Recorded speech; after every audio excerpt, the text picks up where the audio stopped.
excited to get the season started. Got a couple of updates here that just want to share with everybody. First off, Jason King will represent and wear number 25 as we honor the legacy of Aaron O'Neal on the 20th anniversary of his tragic passing, and understand the significance of his life and story to our university, and the significance of the changes that were brought about with the NCAA and sickle cell testing. So Jason is excited to wear that. He's from St. Louis, and he is a linebacker, so it was awesome for that to occur. Logan Reichert suffered a lower body injury 2 days ago that will keep him out 6 to 8 weeks. So that's going to be the really the first, hopefully only injury that will keep somebody out of the game. We are monitoring a couple other situations, but feel good that we'll have everybody healthy.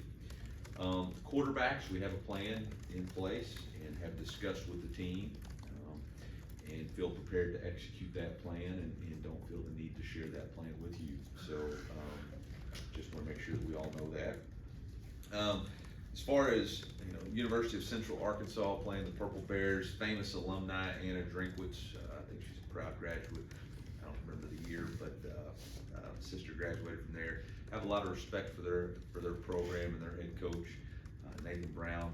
He had a storied career there as a quarterback and player, and now obviously a very successful coach, and has done a tremendous job of building and maintaining the success of that program through a lot of different head coaches. I think he's been there since since 04 as a player. I think his entire career has been there. Have a great relationship, long-term relationship with their tight ends coach, Brooks Hollingsworth. Brooks used to recruit the area when I was a high school football coach, and so have a lot of respect for him and his career as a football coach. UCA is used to winning and has an established program. Last year, played a very difficult, tough game with Arkansas State, scored 21 in the fourth quarter, and plays a very detailed style of brand of football. Always going to be a physical football team. Their defensive coordinator comes back. He had been there for a long time, went to Southern Miss, and now is back. And so, I know that they're going to be really prepared. Really exciting opportunity for me personally.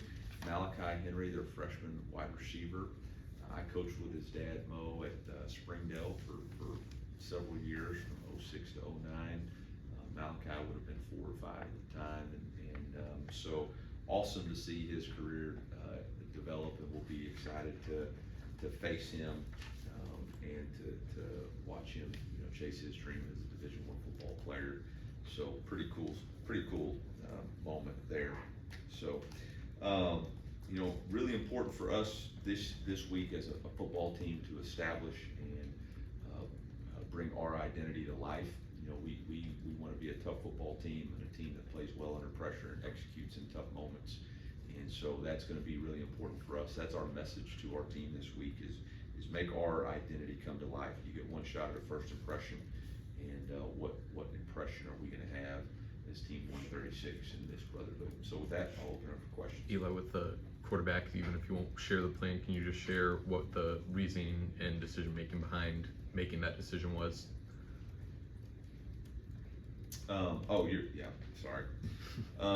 Yeah, absolutely. I felt like both quarterbacks played really well, really since the spring. I think they both established the leadership with the team, as evidenced by both being voted captains, and just didn't feel like I could make a decision without a little bit more information. And I didn't want to rush the decision. I think the decision of the starting quarterback for me personally is something that I'm going to have a lot of conviction about. And I felt like both of those guys, like I said, played winning football throughout camp, and I have a lot of confidence that both can execute at a high level. So really the only other thing to measure was to put them in live competition. Nowadays, I'm never going to do that in practice, just because of the nature of college football now and the investments that we have in those positions. So the ability to play live football on Thursday night, the ability to watch these guys prepare, to see how they handle the preparation, I felt like was the best course of action, and that was the decision. Done that before, worked out pretty good. Eli, what do you feel like you need to see specifically from whoever will emerge as the starter in that game day experience? Yeah, I don't feel the need to share that with anybody. I just feel like that, I feel like both of them need to play football. I think they both demonstrate the ability of toughness, preparation, decision-making, accuracy, and leadership in a practice setting, but that doesn't mean they've done it in a game setting for us. And I know both of them have played college football before, but they haven't played it in this situation before, and so they'll get to demonstrate that this week, all those this week and in a game. Is there a scenario where they don't separate themselves and it carries into the next week? No. Kind of mentioned it there, but how important is the next 5 days of this pregame rhythm for the game in addition to what they actually do on the field? I think it's important for everybody. We've talked a lot throughout the fall camp about establishing a process. And whether that's you're a senior or you're a freshman, you gotta establish a process for how you prepare for the game. And so, it's gonna be an opportunity for everybody outside of just the quarterbacks. I know there's a lot of focus on that, which is awesome, but it's important for everybody to establish a rhythm and a routine and a process. I think you look back at the success that we've had, whether it's here or App State or NC State, the best players that we've coached have had a game week rhythm and routine that they could rely on, and it was able to keep them steady through the ups and downs of the season. I think about Brett Rippon, Ryan Finley, I think about Cody Schrader, Darius Robinson, Chris Abrams-Train, those guys, Brady, they all had routines that were unique to them, but they were able to establish and maintain. Coach, about UCA, I mean, what do they do well offensively and defensively that you guys got to key on this week? Yeah, it's a challenge, obviously, to figure that out to some extent, because they do have new coordinators, from a calling it standpoint. Obviously, Nathan has taken, or Coach Brown has taken back over the play calling duties. He hasn't done that, I don't believe, and since he was the coordinator under Steve Campbell. So, we can watch last year's scheme. It's always been a little bit similar to the scheme that he played for when he was played for Coach Comp. So they're always going to establish the run. They've got a big running back. I think the Chambers kid played quite a bit for them last year. They've got 2 really good guards that will allow them to try to establish the line of scrimmage. They've always been a gap scheme. That's something Coach Hollingsworth has always believed in. When he was the O-line coach, even now as the tight ends coach. Obviously, Malachi was a freshman All-American wide receiver, so they've got a unique skill set there. Nathan threw the ball around a lot as a quarterback, so I'm assuming he's going to want to get back to doing that. I feel like the comments that were made was maybe they didn't have enough variety or explosiveness on offense, so I look for them to try to bring back some explosive style of offense. Their quarterback, I think Austin Myers from Bologna was a really good high school football player in the state, big, tall, got great arm, size. So, not a ton of film. I think he's got less than 100 snaps. So that's a little bit of a challenge to know exactly what the offensive identity is going to be. Defensively, Coach comes back from Southern Miss, but he had been there before. I think it's going to be a similar style defense to what they've been running. But they do have variations to what they do, both in the coverage aspects and in the front. They play multiple fronts, 4 down, odd, and we'll play some bear. So, that gives you a unique thing for your offense to have to prepare for all 3 different fronts to know how to block and then protect them. So, that's going to be a challenge. Special teams wise, they've made some changes on their operations, and even have talked about getting back to being a more aggressive style special teams. So, we haven't seen that on tape. We don't know exactly what that looks like. So, we're going to have to be prepared for a lot of different things. But at the end of the day, it's about us. It's about us establishing our identity. It's about us establishing the brand of football that we want to play. And I look forward to seeing that this week come alive. What are the challenges of your own preparation when there is a little bit of an unknown about your first opponent? Yeah, the challenges are there's not quite as much film that you're going to be able to dial in and say, okay, this is what they do. But it really comes back down to our preparation, our fundamentals and techniques, our execution. On the offensive side of the ball, you have base rules that you understand versus, 4 down front, odd front, or a bare front. We got to be able to execute that regardless of what front they're in. We have sound DNA plays that we can execute versus anything. We got to be able to do that.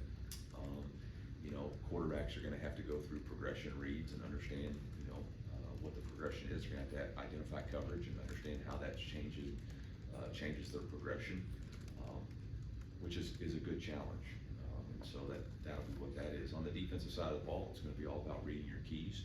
You're not going to be able to have run pass tips going into the game because you don't see those on tape. So you're going to have to rely and trust on your keys and make sure in the secondary we have our eyes in the right spot. In the front seven, we have to be physical and dominate our block, dominate the blocker. We have to read and react based off of the type of block that we're getting. So it's really a good challenge. It's a good test, and it's something that I think our team looks forward to. Coach, you said a little while ago that Kevin Coleman was atop the punt returner depth chart. As for the kickoff return depth chart, what went into deciding who was going to man those duties heading into the season? Well, as far as the punt return standpoint, obviously Kevin's done it at a high level in this league, so that was easy.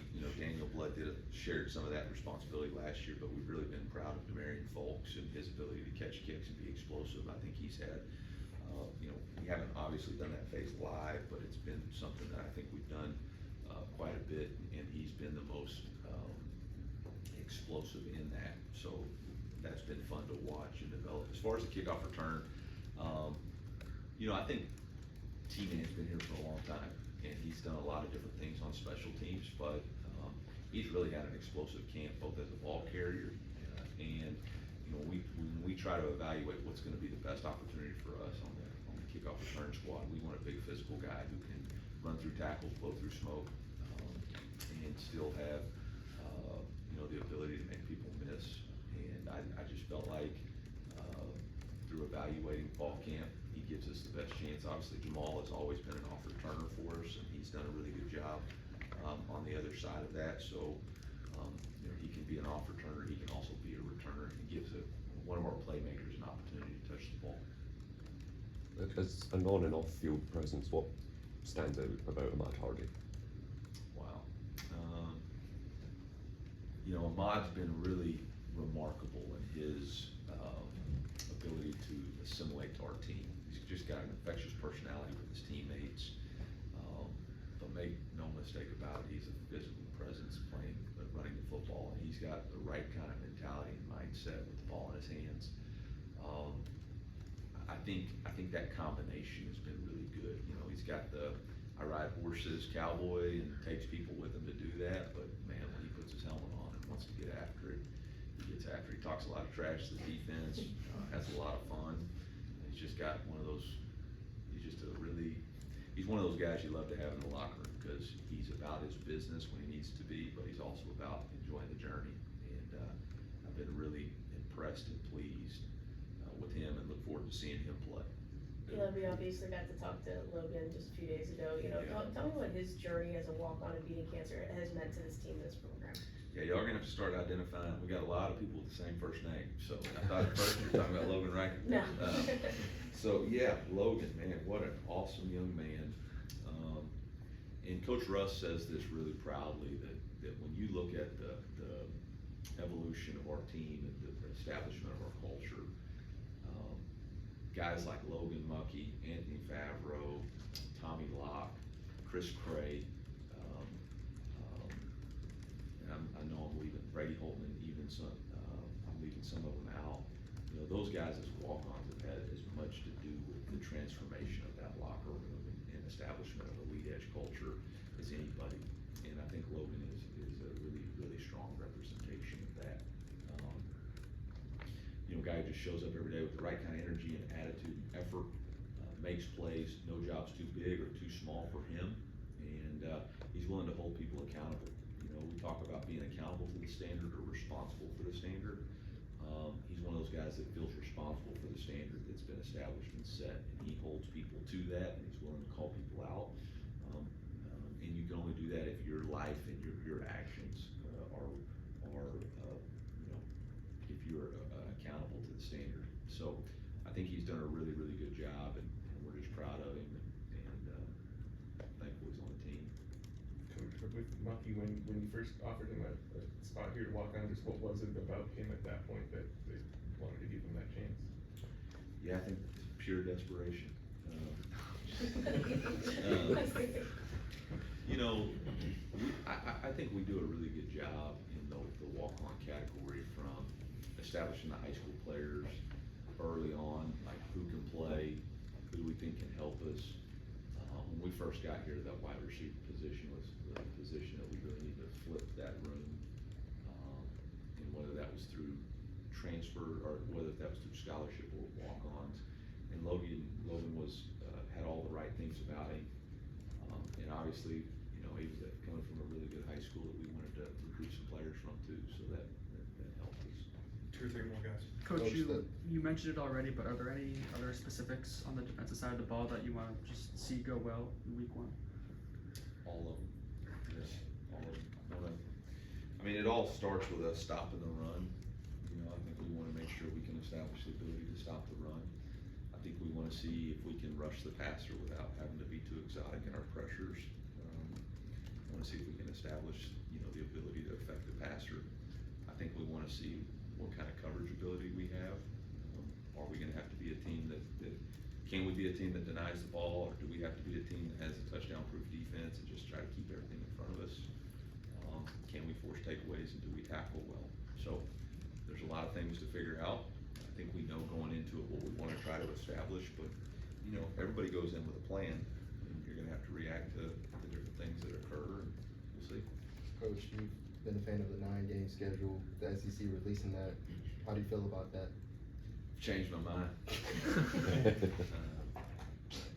You know, look, I don't know if, I said this at media days, and I still believe it. The 2 most important factors in making decisions, in my opinion, from a conference standpoint or for college football, is the fans and the players, and everything else is really secondary. I don't think we should weigh in conference affiliation or finances or all that different stuff that is, in my opinion, really caused a lot of the issues we have in college football right now, because it's really been more about anyway. So I think from a fan standpoint, it's awesome. I really do. I think adding those games are great for the fans. I think it's going to be a challenge. Obviously, I think there's going to be unintended consequences from increasing the schedule difficulties. I think there's going to be unintended consequences with having a 4 and 5 game rotation, where you only have 4 conference home games, and there's going to be 5 conference road games, which now makes scheduling even more challenging, because you just told us that we have to have 1 Power 4 outside of that, which, you know, you could be looking at a 6 home game, 6 road game schedule, which would make no sense when you spent $250 million building the North End Zone project. So I think there's a lot of challenges there that you're gonna have to figure out and get right. So, you know, and it's not exactly like they're giving us a lot of time to do that. You know, we don't even know where our 3 permanents are. We don't know what the schedule looks like, and we gotta do it here in the next 9 months, so, or really 6 months. And you're gonna have to buy out some stuff, so, we figured it out before, but I do think there's a lot of unintended consequences that, hopefully that, everybody was aware of on that stuff, and, you know, we'll go from there. But I will say this, I just hope we get through this season first, because, there's no guarantee anything for next year, right? So I'll focus on being 1-0 this year, and then we'll figure out next year's challenges next year. All right, Coach, thank you. Appreciate you. Thank you. Thanks, Coach.